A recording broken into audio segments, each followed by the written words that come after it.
परमपवित्र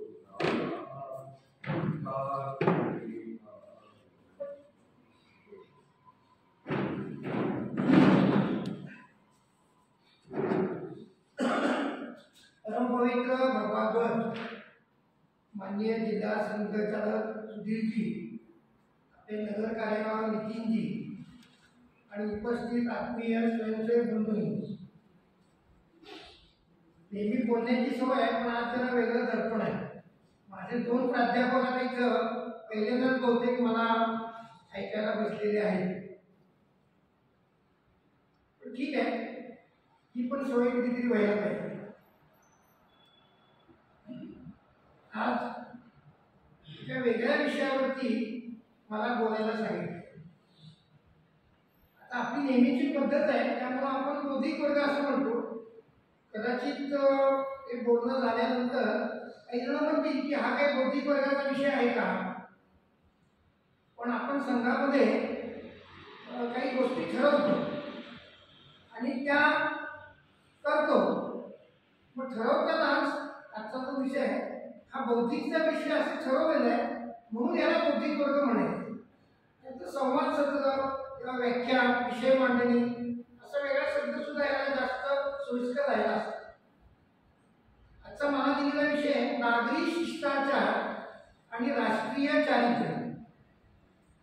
आपल्या सगळ्यांना माहिती आहे की संघाची स्थापना कशासाठी झाली. हिंदू समाज आज विस्मृत झालेला आहे, आपली शक्ती विसरलेला आहे.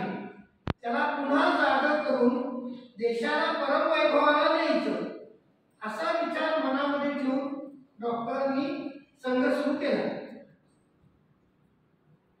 संघ सुरू करताना पद्धती काय अवलंबली. देशाला मोठं करायचंय पण याचा मार्ग काय आहे तर याचा मार्ग आहे व्यक्ती निर्माण. व्यक्ती निर्माणामधूनच देश मोठा होऊ शकतो हे डॉक्टरांनी गृहीत धरलं आणि त्याप्रमाणे व्यक्ती निर्माणाचं काम, शाखा आणि संघाचे कार्यपद्धती याच्यामध्ये त्यांनी सुरू केली. देशाला मोठं करण्याचा प्रयत्न करणारे डॉक्टरांच्या आधी पण, डॉक्टरांच्या पहिला पण आणि नंतर पण अनेक जणांनी प्रयत्न केले. पण व्यक्ती निर्माणावरती भर देऊन त्याच्या आधारे देशाला पुढे न्यायचं हा विचार आणि हे वेगळेपण हे डॉक्टरांचं होतं. हा व्यक्ती कसा असला पाहिजे की जो स्वतःच्या जीवनामध्ये अनेक गुण संपादन केलेला. व्यक्ती निर्माण म्हणजे शाखेच्या माध्यमामधून अनेक गुण, शाखा आणि इतर कार्यक्रमाच्या माध्यमामधून त्या व्यक्तीमध्ये यायला पाहिजे. असा हा गुणवान व्यक्ती, त्याच्यामध्ये देशप्रेम, राष्ट्रप्रेम, संस्कृतीचं प्रेम, हिंदू संघटन अशा गोष्टी त्याच्या मनामध्ये यायला पाहिजे आणि त्याच्या जीवनाची दिशा या सगळ्या गोष्टींची गोळाबेरीज करून त्याचं जीवन व्हायला पाहिजे. देशाला मोठं करायचं असेल तर कोणीतरी वेगळे विशेष प्रयत्न केले पाहिजे आणि वेगळे विशेष प्रयत्न करणारे गुणवानच असले पाहिजे हा देखील हेतू त्याच्यामध्ये होतो. त्यामुळे संघाचे सगळे कार्यक्रम, विशेषतः शाखा, शिबिर, संघाचे संघ शिक्षा वर्ग, प्रशिक्षण वर्ग याच्यामध्ये व्यक्ती निर्माणावरती जोर दिला जातो. केवळ एवढंच नाही, हे फक्त सांगितलं जात नाही तर प्रत्यक्ष कृतीमध्ये आणलं जातं. समाजामध्ये संघाची एक प्रतिमा आहे की संघ शिस्तबद्ध संघटना आहे. हे खरंच आहे, पण ही शिस्त ही स्वयंसेवकांमध्ये निर्माण करण्यासाठी गेली 100 वर्ष सातत्याने प्रयत्न केले जात आहेत आणि या प्रयत्नाचं फलित म्हणून काही प्रमाणात आपल्याला शिस्त दिसते. ही शिस्त सुद्धा व्यक्ती निर्माणाचा फार मोठा भाग आहे. ज्यावेळी संघ सुरू झाला त्यावेळी जागतिक परिस्थिती बघितली तर असं लक्षात येईल की जगातले अनेक देश, विशेषतः औद्योगिक क्रांतीनंतर जे प्रगत होत होते त्या सगळ्या देशांच्या प्रगतीचा एक मुख्य आधार काय होता तर तिथले नागरिक हे देशभक्त आहेत आणि देशाच्या हिताचा विचार करूनच आपल्या कृती करतात. विशेषतः सार्वजनिक जीवनामध्ये जपान असेल, जर्मनी असेल, अगदी इस्रायल असेल, इंग्लंड असेल, फ्रान्स असेल, असे सगळे त्यावेळेचे प्रगत देश, त्यातले नागरिक सार्वजनिक जीवनामध्ये देश हिताचा विचार करून सगळी नागरिकत्वाची कर्तव्य पार पडतात. आम्ही या देशाचे नागरिक आहोत, देशभक्त आहोत, म्हणून तो देश श्रेष्ठ आहे, अशा प्रकारची भावना या देशाच्या नागरिकांच्या मनामध्ये नक्की असणार. दुर्दैवाने आमच्या देशामध्ये ही नागरिकत्वाची आणि देशासाठी सगळ्या समाजामध्ये शिस्तीने राहण्याची कल्पना कमी होती किंवा लोप पावलेली होती. संघामध्ये तर व्यक्ती निर्माणाचं काम चालू होतं, पण देश स्वतंत्र झाल्यानंतर आपलं संविधान आलं आणि संविधानामध्ये सुद्धा नागरिकांचे हक्क आणि नागरिकांची कर्तव्य अशा दोन गोष्टी होत्या. पण नागरिकांची कर्तव्य मूळ संविधानामध्ये नाहीये. मूळ संविधानामध्ये 34(1) कलम आहे. त्या कलमामध्ये नागरिकांचे सगळे हक्क आहेत. हक्क आणि कर्तव्य एकाच नाण्याच्या दोन बाजू असं आपण म्हणतो, पण संविधानामध्ये त्याचा उल्लेखच नव्हता. इंदिरा गांधींनी 1976 साली ज्या बऱ्या वाईट घटना दुरुस्त्या केल्या आणि आणीबाणी घातली होती, त्याबद्दल शिस्त वगैरे असा विषय त्यावेळेला सुरू झाला होता, त्यांना धरून त्याला अनुसरून 51(a) ही घटना दुरुस्ती 1976 साली केली आणि त्या घटना दुरुस्तीमध्ये 10 नागरिकांची कर्तव्य सांगितली आणि पुढे 2002 साली पुन्हा एक 86वी घटना दुरुस्ती झाली. त्याच्यामध्ये या नागरिकांच्या कर्तव्यामध्ये एक कर्तव्य आणखी त्याच्यामध्ये वाढवलं. अशी 11 कर्तव्य ही घटनेने दिलेली आहे. आता संविधानात तुम्ही बुडवणार, अमुक करणार अशा खूप चर्चा होतात. घटनेमधल्या नागरिकांच्या कर्तव्याविषयी चर्चा होत नाही, नागरिकांच्या हक्काविषयी चर्चा होते. बारीक सारीक हक्काचा विषय काढून जाळपोळ केली जाते किंवा हिंसक मार्गाने प्रतिक्रिया व्यक्त केली जाते. नागरिक म्हणून जे करू नये ते नागरिकांचा हक्क आहे, तो हक्क मिळावा यासाठी विध्वंस केला जातो. अशी आताची स्थिती समाजामध्ये आपल्याला बऱ्याच ठिकाणी दिसते. नागरिकांचे हक्क काय ते बहुतेक सगळ्यांना माहिती असते, पण त्या 11 गोष्टी कर्तव्यामध्ये सांगितल्या आहेत त्या सुद्धा अशा खूप विचार करून सांगितलेल्या असं नाहीये. काय त्या कर्तव्यामध्ये सांगितलेल्या गोष्टी तर राष्ट्रध्वजाचा सन्मान ठेवा, राष्ट्रगीताचा सन्मान ठेवा, राष्ट्रगानाचा सन्मान ठेवा, राष्ट्रीय प्रतीकांचा सन्मान ठेवा, देशाच्या स्वातंत्र्यासाठी ज्यांनी प्रयत्न केले त्या सगळ्या स्वातंत्र्यवीरांचा त्यांचा योग्य तो सन्मान ठेवा, देशातली जी प्रतीक आहेत त्या सगळ्या प्रतीकांचा, ती स्वातंत्र्याची असतील आणखी कोणती असतील, ती जी प्रतीक आहेत राष्ट्रीय प्रतीक आहेत त्या सगळ्यांचा सन्मान ठेवा. देशातल्या नागरिकांच्या मध्ये बंधुत्वाची भावना असली पाहिजे. देशामधली जी ऐतिहासिक स्थळ आहेत त्याचा योग्य सन्मान ठेवा. नागरिकांमध्ये जातीभेद वेगळे समानतेचा भाव असला पाहिजे, बंधुत्वाची भावना असली पाहिजे. असे 11 मुद्दे त्याच्यात 10 मुद्दे आहेत आणि 11वा मुद्दा एका हक्काशी निगडीत आलेला आहे.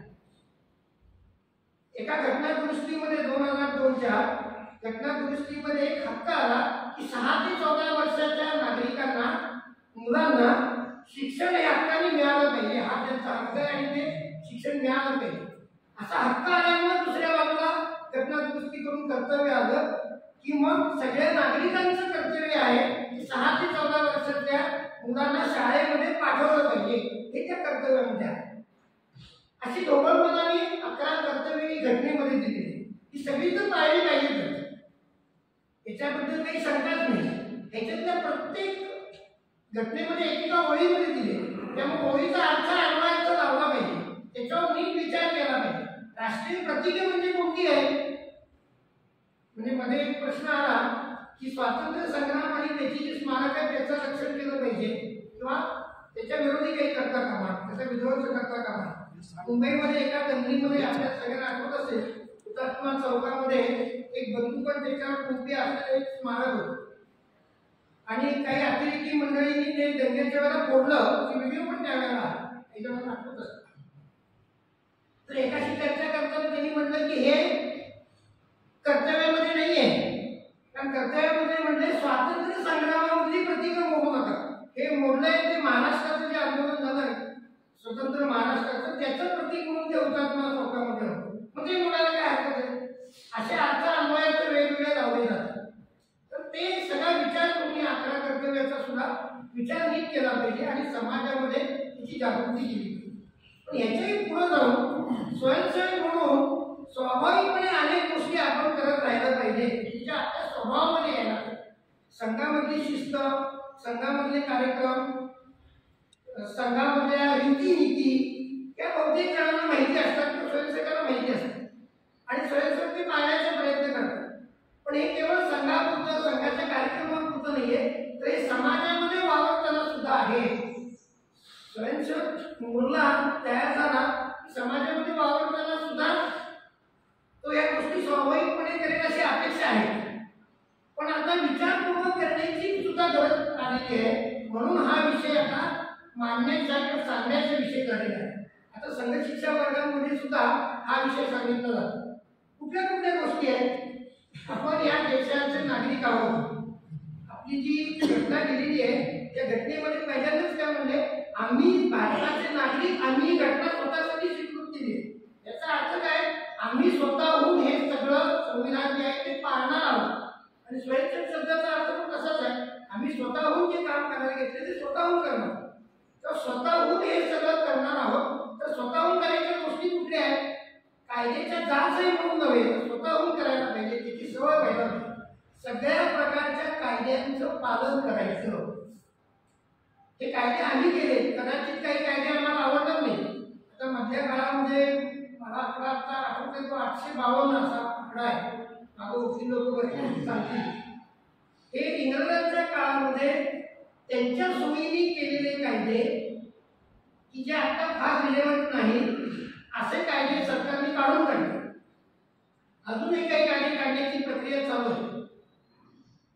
तर कुठले कायदे आहेत, कुठले निघत आहेत हा आपला विषय नाही.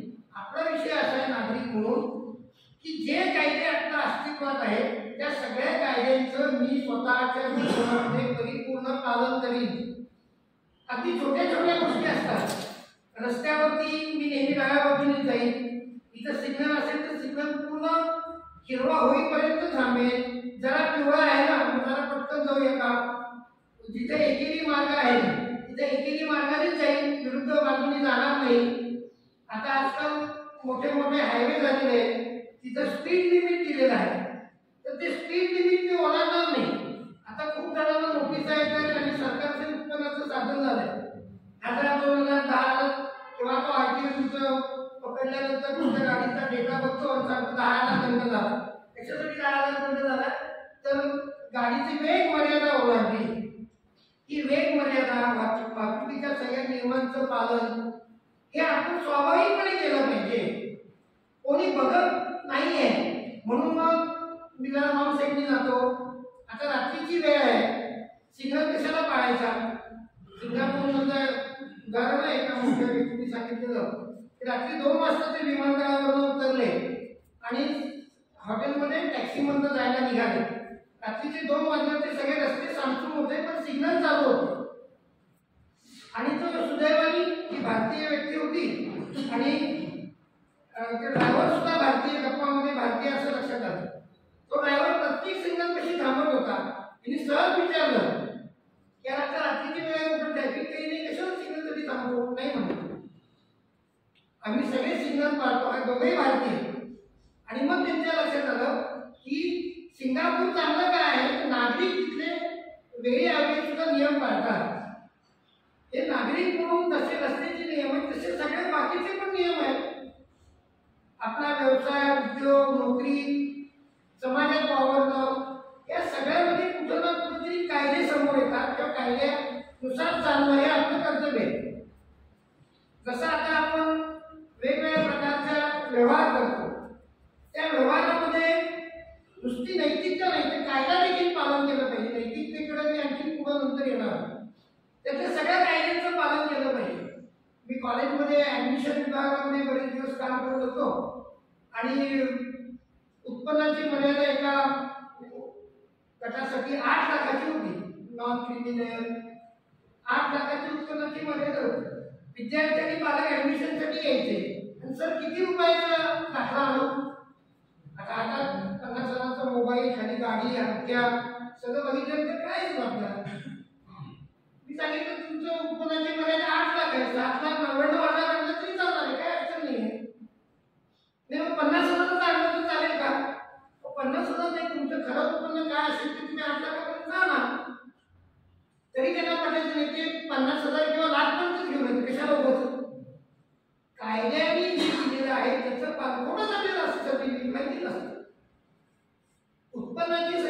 सर्टिफिकेट खोटे, उत्पन्नाचे दाखले खोटे, आता जातीचे दाखले खोटे मिळणं अवघड झालंय.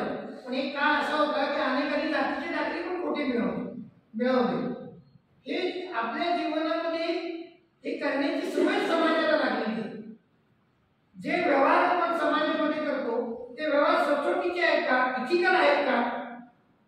सचोटीचे आणि इथिकल याच्यामध्ये पण फरक आहे. सचोटीचे म्हणजे कायदेशीर, कायद्याने मला ज्या ज्या सवलती किंवा ज्या ज्या सोयी दिल्या आहेत त्याच्या मार्गावरून मी माझा इन्कम टॅक्स कमी करण्याचा प्रयत्न करणार आहे, त्याची परवानगीच आहे, त्याला काही अडचण नाही आहे. परंतु 2 नंबरचं उत्पन्न ठेवणं आणि ते न दाखवणं ही समाजामध्ये खूप मोठी कीड लागलेली आहे. सुदैवाने आता खूप गोष्टी पारदर्शक झाल्यामुळे याच्यावरती खूप मोठं नियंत्रण कायद्याने येत आहे. तरी सुद्धा कायदे मोठ्यांचे हात अजूनही मोठेच आहे. आपल्या जीवनामध्ये असं होत नाही ना, याची आपण काळजी घेतली पाहिजे. बारीक सारीक कामासाठी लाच देणे, भ्रष्टाचार हा एक आपल्या समाजातली मोठी कीड आहे. कायद्याने भ्रष्टाचार करणारा म्हणजे देणारा आणि घेणारा हे दोघेही दोषी आहेत. पण तरी देखील माझ्या छोट्या छोट्या कामासाठी मला 2 वेळा हेलपाटे मारू नयेत म्हणून अगदी प्रेमाने काय साहेब द्यायला लागते का असे विचारणारे सुद्धा अनेक जण आहेत. आता बरीचशी कामं आपल्या सगळ्यांच्या सुदैवाने ऑनलाईन किंवा सहजपणे होणारी आहेत. तिथं लोक विचारून आणखी लवकर होते, ऑनलाईन असलं तरी काही देऊ का असा विचार करतात. हा भ्रष्टाचार जो आहे ना, हा भ्रष्टाचाराची कीड ही स्वातंत्र्याच्या आधीपासून आपल्या देशात लागलेली आहे. पुढे राष्ट्रीय चारित्र्य याच्यामध्ये याचा थोडासा उल्लेख होणारच आहे. पण हा भ्रष्टाचार मी करणार नाही, माझे सगळे व्यवहार सचोटीने करेल. आता सगळेजण व्हॉट्सअपवरती वगैरे वेगवेगळे मेसेज वाचत असतात आणि मग असे आता सरकार बदलते की वेगळ्या प्रकारचे नॅरेटिव्ह सेट करायला काही विषय येत असतात. काय ते विषय की बघा आपण किती प्रकारचे टॅक्सेस देतो, इतके टॅक्स देणं बरोबर आहे का, मी ह्याच्यावर टॅक्स दिला त्याच्यावर अशी 10-20 ची यादी आहे. ते ठीक आहे, त्या गोष्टी खऱ्या पण असतील, पण त्याचा नीट विचार केला तर असं लक्षात येईल की आत्ताच्या काळामध्ये ही काय कराचं जाळं वाढवलंय, कराचा दर कमी केलेला आहे. हे वास्तव समोर येतच नाही. कर चुकवेगिरी कमी व्हावी म्हणून दर कमी करून अधिकाधिक जण या कराच्या जाळ्यामध्ये येतील अशा प्रकारची रचना केलेलीच आहे. आणि मला ते शक्य असेल किंवा मुद्दाम ठरवून केलं पाहिजे की माझे व्यवहार सगळे सचोटीने केले पाहिजे. आपल्या सांगलीमध्ये काही संस्था आहेत वृत्तीच्या, त्यांनी पूर्वी पारितोषिक सत्कार काही व्यापाऱ्यांचा केल्याचं मला आठवत आहे. Ethical practice, ethical business practice, मला माझा शब्द आहे, कदाचित त्यांचा शब्द वेगळा असेल, पण तसा एक पुरस्कार आपल्याच एका कार्यकर्त्यांना मिळालेला मला चांगला आठवतं. 20-25 वर्षापूर्वीची गोष्ट. मग मी माहिती घेतली त्यावेळेला कशासाठी, तर आमचा व्यवसाय आम्ही नैतिकतेने आणि सगळ्या कायद्यांचं पालन करून करतो ह्याच्यासाठी सन्मान. आता आजच भारतीय सामान्य नागरिकाला तो शिस्तीने आणि कायद्याचं पालन करतो याचा सन्मान करण्याची आवश्यकता आहे. पण दुर्दैवाने समाजामध्ये ती स्थिती आलेली आहे. सगळ्या कायद्यांचं, आर्थिक कायद्यांचं सुद्धा पालन, संविधान आणि देशातले कायदे, न्यायालय, पोलीस प्रशासन याविषयीचा योग्य भाव असला पाहिजे आपल्या सगळ्यांच्या मनात. हे कायद्याचं पालन झालं. आता थोडं पुढे आपण जाऊया की एवढं केलं, सगळे कायदे पाळले म्हणजे शिष्टाचार आहे का, तर हे सिव्हिक सेन्स आहे. सिव्हिक कायदे पाळले असेल, शिष्टाचार अजून थोडा पुढे आहे. शिष्ट समर्थ आचार, सगळ्या लोकांना आनंददायी वाटेल आणि सगळ्यांना योग्य वाटेल असं आपलं राहणीमान, असं आपलं आचार असणं, हे त्यातलं पुढचं पाऊल आहे.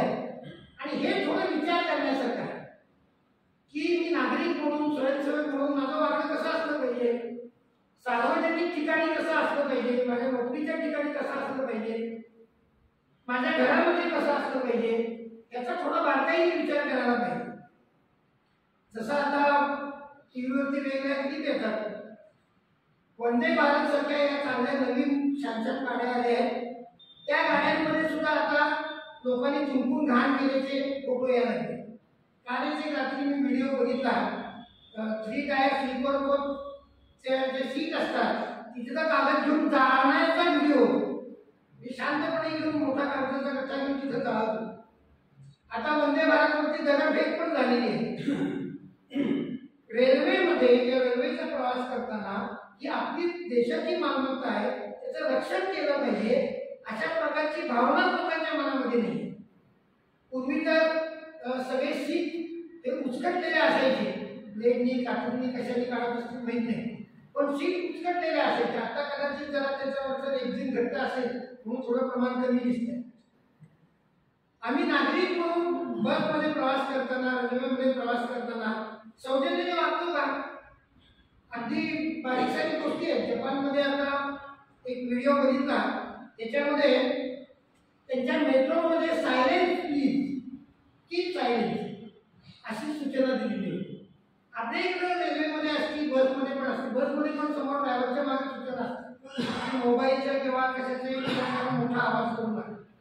पण आता एसटी मध्ये, रेल्वेमध्ये अनेक जण दुसऱ्यांचा विचार न करता मोठ्या आवाजात गाडी लावतात, मोठ्या आवाजात बोलतात आणि तिथं स्पीकरवरती फोन ठेवतात. म्हणजे स्वतः तर मोठ्या आवाजात बोलतातच, पण त्याचं ऐकायचं ते पण स्पीकरवरती ठेवतात आणि त्याच्यात आपण काही गैर करतोय असं लोकांना वाटतच नाही. एसटी मध्ये, बसमध्ये प्रवास करताना, सार्वजनिक ठिकाणी प्रवास करताना सौजन्य नावाची काही गोष्ट आहे का? आपण सगळीकडे म्हणतो की महिलांचा सन्मान, मोठे मोठे बोर्ड दिले जातात. आपल्याकडे हा महिलांचा योग्य सन्मान होतो का? बसमध्ये, रेल्वेमध्ये बहुतेक नाही आहे, पण बसमध्ये महिलांसाठी राखीव जागा असतात. बहुतांश ठिकाणी त्याच्यावरती कुणी न वाचता पुरुष बसलेले असतात. पुण्यासारख्या ठिकाणी थोडं अवघड झालंय. तिथं सिटी बसमध्ये महिला जागृत असल्यामुळं त्या महिलांसाठी जी राखीव आहे तिच्यावर पुरुष बसतं, गरोदर अशा महिला उभ्या असतील तर आपण स्वतःहून त्यांना बसायला सांगतो का? त्यांना बसायला जागा देतो का? बसमध्ये चढ उतार करायला वयस्कर व्यक्ती असेल तर त्याला मदत करतो का? आपल्याकडे बससाठी, रेल्वेसाठी रांग लावणं हे नाहीच आहे. आपल्याला असं वाटतं की आपल्याकडे खूप गर्दी आहे, लोकसंख्या खूप आहे, आपला देश आर्थिकदृष्ट्या थोडा तेवढा संपन्न नाही आहे, त्यामुळे हे सगळे गर्दीचे प्रकार होणार आणि त्यामुळे लोक घुसणार. कारण बस आली, बस थांबली की आधी रांगेत उभे असलेले समजा चुकून असतील तरी ते दरवाजापाशी सगळेजण एकदम गलका करतात आणि उतरणाऱ्यांना नीट उतरू पण देत नाही. जपानमध्ये, चीनमध्ये सुद्धा प्रचंड गर्दी आहे. तिथल्या मेट्रोमध्ये पण गर्दी असते, पण तिथल्या मेट्रोमध्ये सुद्धा दरवाजासमोर रांग उभी असते.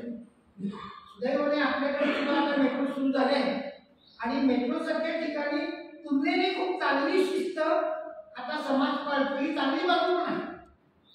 पण अजूनही काही ठिकाणी असं नाही आहे. असं म्हणतात की इंग्लंडमध्ये बस स्टॉपवरती एखादा माणूस उभा असेल तर तो रांगेत असतो. एक माणूस कसा रांगेत असतो तर तो रांगेत उभा राहिल्यासारखा उभा राहतो, दुसरा आला तर बरोबर त्याच्या मागे उभा राहतो. आमच्याकडे क्वचित काही ठिकाणी अशा रांगा करतात आणि बस आली की करतात.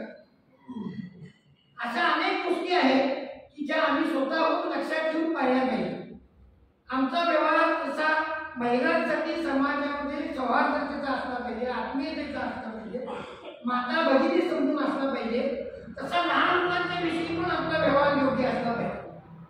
आपल्याकडे उत्तरेमध्ये थोड्या संस्कृतीमध्ये बदल आहे, भारतामध्ये दक्षिणेमध्ये बदल आहे आणि महाराष्ट्रात तर दगडांचा देश असं म्हटलं जातं ना, दगडांच्या देश आहे. इथं थोडं जरा कणखरपणा किंवा बोलण्यामध्ये मार्दव कमी असाय. उत्तरेमध्ये गेला तर लहान मुलांना सुद्धा आप म्हणतात, लहान मुलांना सुद्धा सन्मानपूर्वक बोलवलं जातं, मोठ्या माणसांना सुद्धा सहसा ते आप म्हणतात आणि बेटा आओ नाही म्हणतात, आई म्हणतात. आपण लहान मुलाला ये रे, अरे काय म्हणतो, तिथं अरे काय म्हणत नाही. ते स्वाभाविकपणे त्यांच्या सगळ्यांच्या वागण्यामध्ये. तिथं रिक्षावाला असू दे अगदी सामान्य माणूस असतो, त्याच्या बोलण्यामध्ये सुद्धा मार्दव असतो, सॉफ्टनेस बोलण्यामध्ये असतो. महाराष्ट्रामध्ये कदाचित तो थोडासा कमी असेल आणि खालच्या भाषांमध्ये कळत असते त्या भाषा अशा की आपल्याला लक्षात येते. आपला व्यवहार कसा आहे का लहान मुलांच्या बाबतीमध्ये? कायदे सगळे आहेत, व्यवहार कसा आहे का याचा आपण सगळ्यांनी विचार करायला पाहिजे. आपली भाषा ही योग्य आहे का सगळीकडे वापरताना? आपली भूषा नागरिक म्हणून योग्य आहे का? योग्य त्या ठिकाणी योग्य प्रकारची भूषा आहे का? भोजन आता हा एक सगळ्यात महत्त्वाचा विषय झाला. भोजनाचा विषय हा अनेक विषयांशी जोडला आहे, तसा पर्यावरणाशी जोडला. पर्यावरणाचं रक्षण, भारतातल्या सगळ्या साधन संपत्तीचं रक्षण हे नागरिकांचं प्रमुख कर्तव्य आहे. मग हे करताना अनेक गोष्टी, मग स्वच्छता असेल, पाण्याचा कमी वापर असेल, विजेचा अगदी आवश्यक तेवढाच वापर असेल, या सगळ्या गोष्टी आमच्या जीवनामध्ये सवय लागली नाही का आम्हाला? आता प्लॅस्टिकचा वापर कमी करा म्हणून सांगतो, पण सगळीकडे अगदी घरगुती कार्यक्रमात सुद्धा पाणी पिण्यासाठी कागदी ग्लास आणले जातात. आणि 25-30 जणांचा कार्यक्रम होतो तेव्हा ढीगभर कचरा सगळीकडे जमा झालेला आपल्याला दिसतो. हे पर्यावरणाचं रक्षण हे करण्याचं प्रमुख कर्तव्य सगळ्या नागरिकांचं आहे. ते आपण करतो का? आपल्या जीवनामध्ये त्याची आपल्याला सवय लागली का? याचा विचार आपण सगळ्यांनी करायला पाहिजे. व राष्ट्रीय चारित्र्य याच्याकडे मी येणार आहे. सार्वजनिक मालमत्तेचं रक्षण केलं पाहिजे याचा उल्लेख मी केला. इंदोर सारखं शहर आता भारतामध्ये सातत्याने स्वच्छतेच्या बाबतीमध्ये प्रथम क्रमांकाला येते महानगरात. मग तिथली एक व्हिडिओ क्लिप, ह्या सगळ्या व्हिडिओ क्लिप आता उपलब्ध आहे. त्यांनी कसं केलं, नागरिकांच्या मध्ये आपलं शहर स्वच्छ राखायचं याच्यासाठी भावना निर्माण केली, मनात इच्छा निर्माण केली, त्यासाठी वातावरण निर्माण केलं, त्यासाठी म्युन्सिपालिटीने सगळे प्रयोग केले आणि सातत्याने त्यांचा नंबर आहे. असं अनेक ठिकाणी होऊ शकतं. आता कदाचित म्युन्सिपल कॉर्पोरेशन काही त्यांच्या वतीने प्रयत्न करेल, पण नागरिकांची इच्छाशक्ती मात्र नंतर झालेली दिसत नाही.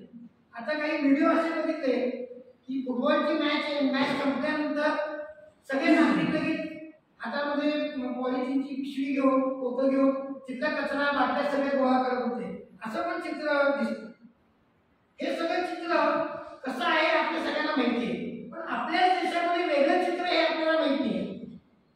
मिझोराममध्ये, मेघालयमध्ये, शिलाँगमध्ये, मी मध्यंतरी शिलाँगला गेलो होतो.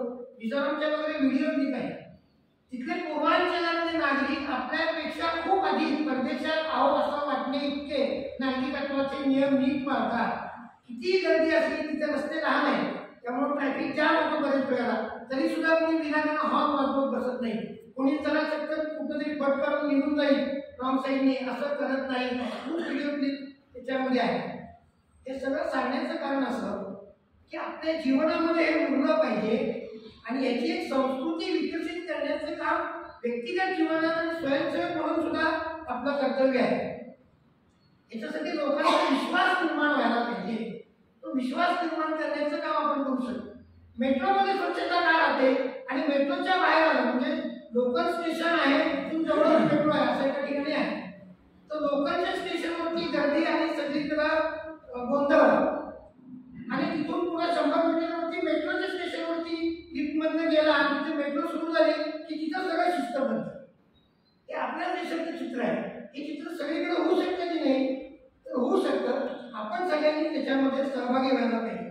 देश परमवैभवाला न्यायचा अशी जी आपली कल्पना आहे ना, त्यामध्ये या सगळ्या गोष्टी आहेत. केवळ हिंदू संघटन केलं म्हणून परमवैभवाला जाणार नाही, तर हिंदू समाज जसा देशाला आवश्यक आहे तसा झाला तरच तो परमवैभवाला जाणार. एक शेवटचा मुद्दा सांगतो, दुसऱ्या विषयाकडे जातो. हा म्हटलं तर नागरिक शिष्टाचाराचा भाग आहे आणि समाजाला शिस्त लावण्याचा भाग. तो म्हणजे वेळेचं पालन. जगातले अनेक देश जे पुढे आहेत ना, त्यांच्यामध्ये ज्या गोष्टी महत्वाच्या आहेत त्याच्यामध्ये ते वेळेचं पालन करतात. म्हणजे तिथं विचार सेकंद आणि मिनिटावरती करतात. आपल्याकडे मुंबईतल्या लोकांना आता मिनिटावरती चालतात, जपानमध्ये मेट्रो सेकंदावरती चालतात. एवढ्या सेकंदाने येणार म्हणजे आम्ही अजून तासावर आणि कशावर जातो, दिवसावर जातो नाही. आम्ही सगळ्या जीवनामध्ये ऑफिस, नोकरी, व्यवसाय, उद्योग, अगदी घरामध्ये सुद्धा वेळेचं पालन करतो का?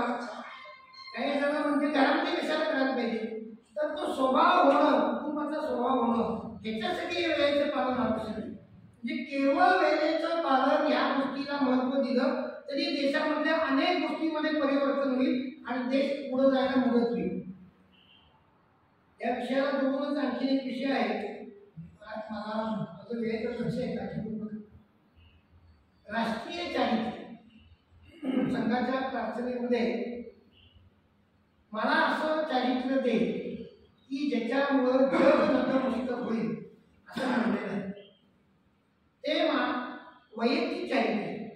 पण माझं जीवन असं घडलं तर माझं म्हणजे माझ्या देशाचं, आमचं सगळ्यांचं, की ज्याच्यामुळे जग आमच्या समोर नतमस्तक होईल.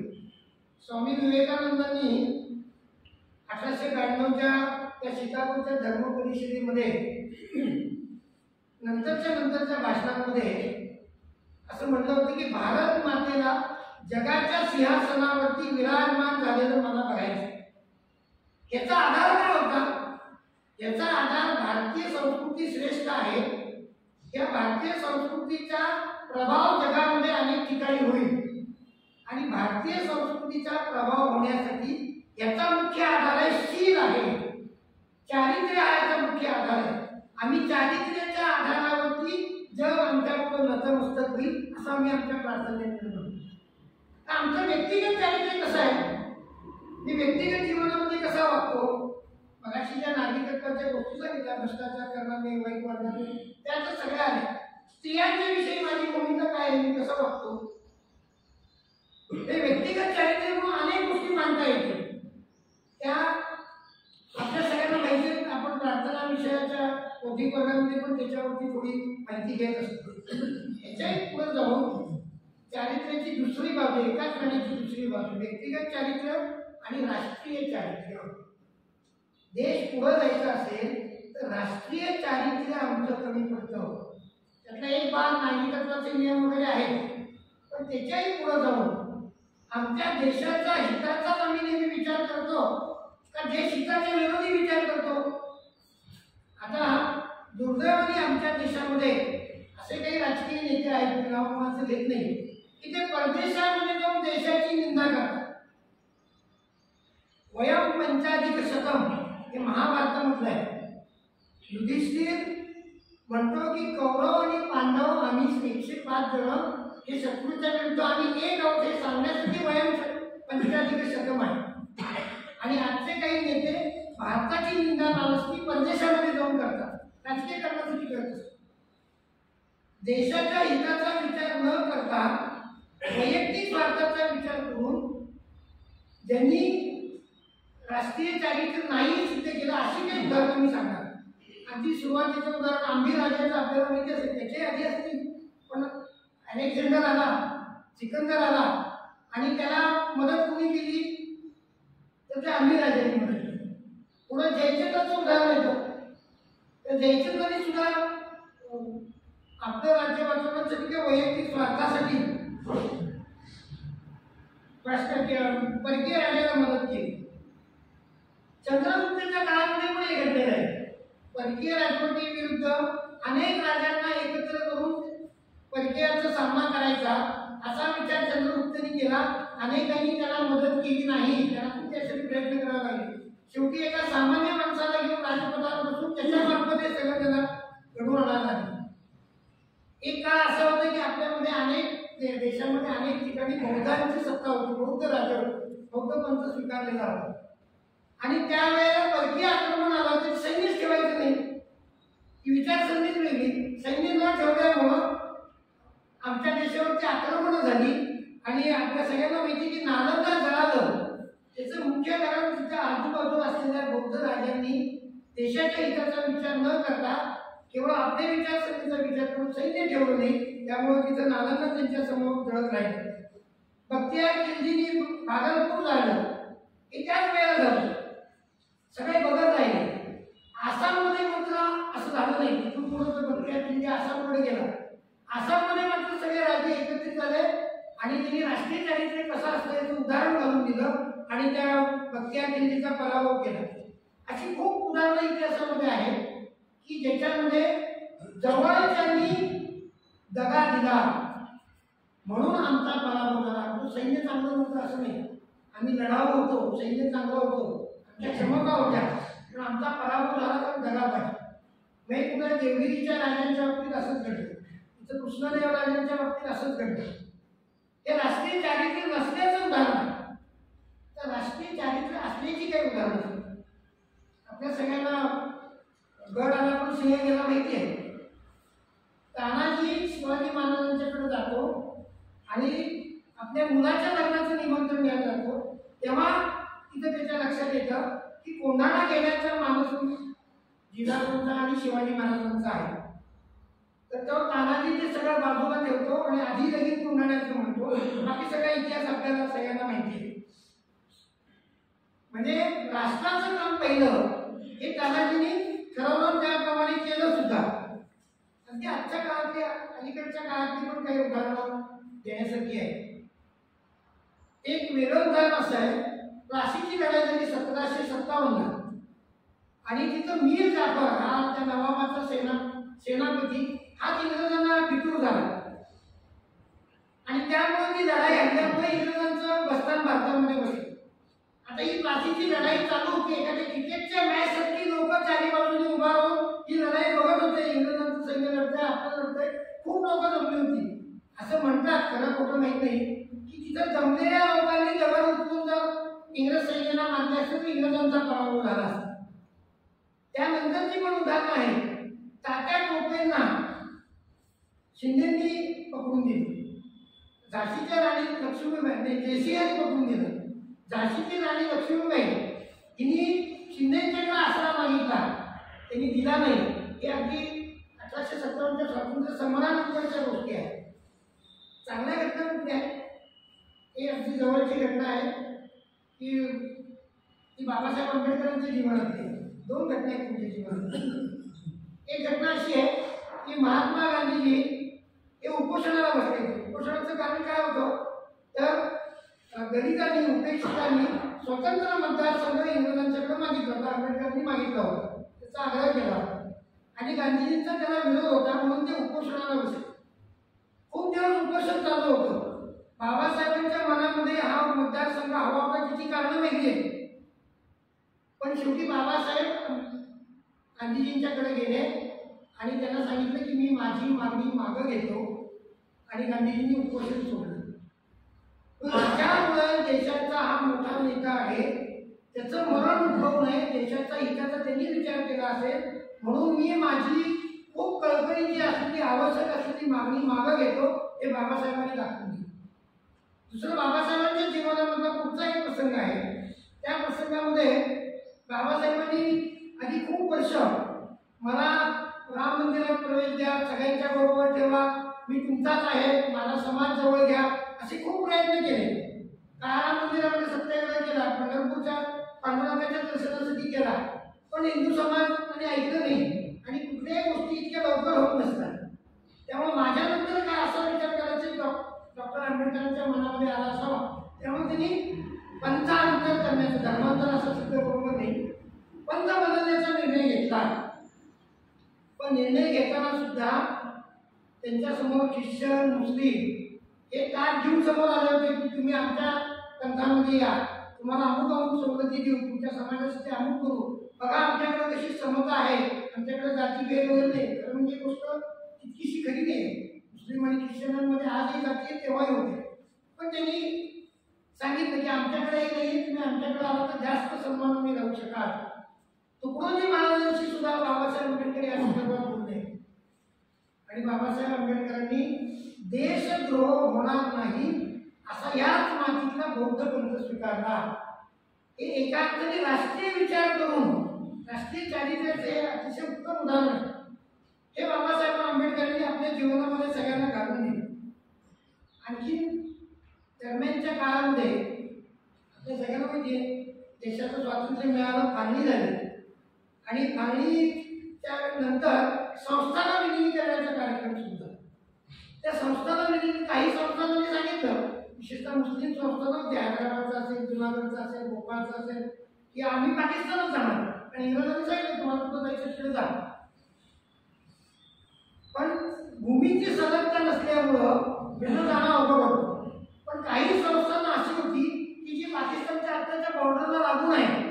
त्याच्यामध्ये कुठं होतं जैसलमेर, मारवाड, बिकानेर, अमरकोट ही संस्थाने ही सगळी बॉर्डरची होती. आणि आपल्या सगळ्यांच्या दुर्दैवाने अमरकोट संस्थानाचे संस्थानिक अर्जुन सिंग त्यावेळेला होते. आता पण त्या अमरकोटला उमरकोट म्हणतात. व्हिडिओ क्लिप याची नेटवरती उपलब्ध आहे. उमरकोटचा 26वा राजा आता आहे, त्याचीच मुलाखत काल मी बघितली वेगळ्या संदर्भात.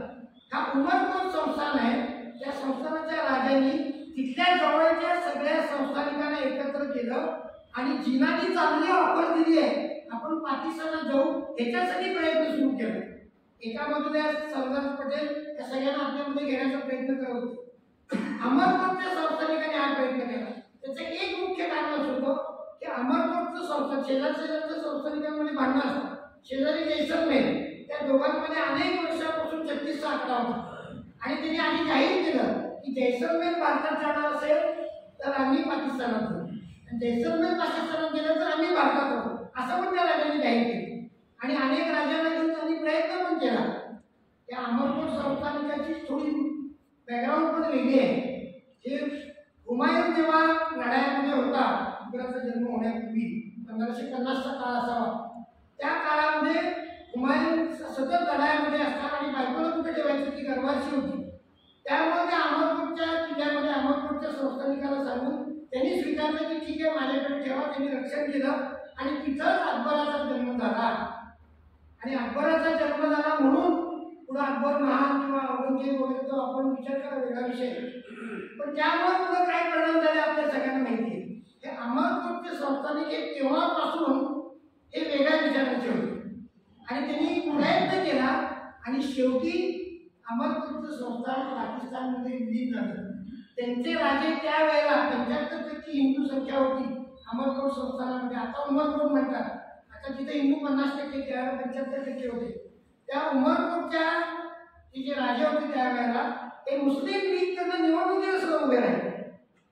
म्हणजे मुस्लिम लीग ही पाकिस्तान निर्मिती करण्यासाठीचा जो ती निवडणूक होती की ज्या भागामध्ये मुस्लिमांचा आधिक्य जास्त निवडणूक होती तो पाकिस्तानामध्ये, त्याच्यामध्ये सहकार्य करण्यासाठी हिंदू बहुल भागामध्ये मुस्लिम लीगचे उमेदवार म्हणून उभे होते. दुर्दैवाने त्या निवडणुकीच्या दरम्यान त्यांचा मृत्यू झाला आणि तो विषय तिथे थांबला. योगेंद्रनाथ मंडल यांचं नाव ऐकलं असेल, आंबेडकरांचे सहकारी होते. ते स्वतंत्र झाल्यानंतर ते पाकिस्तानचे पहिले कायदेमंत्री झाले.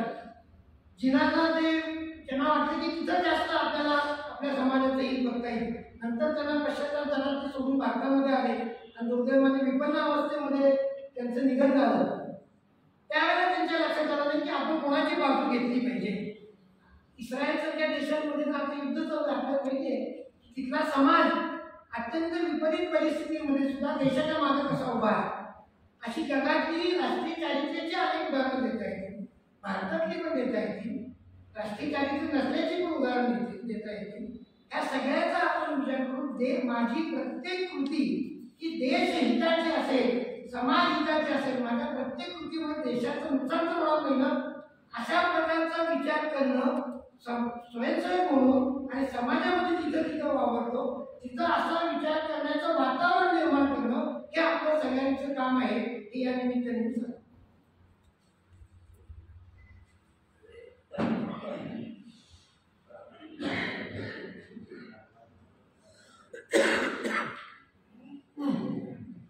सावधान.